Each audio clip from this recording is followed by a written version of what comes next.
अपन सबके चहेता युवराज सुधीर सिंह भैया के जोरदार ताली के साथ स्वागत करी जेपी यादव शो में।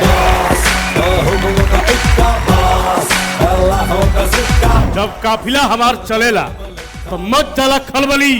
हमारा नाम है कबूतर यादव बाहुबली।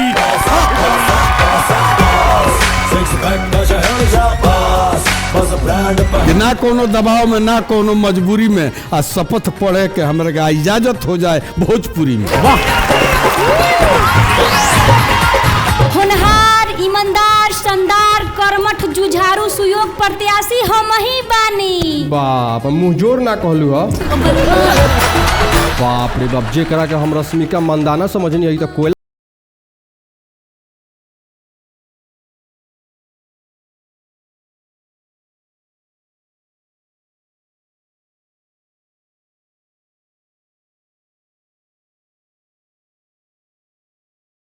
सारी अटकाया फिचवावत रहे उससे पेट ना भरे तो सातों पुष्ट के मछरी लेखा तारत रहे।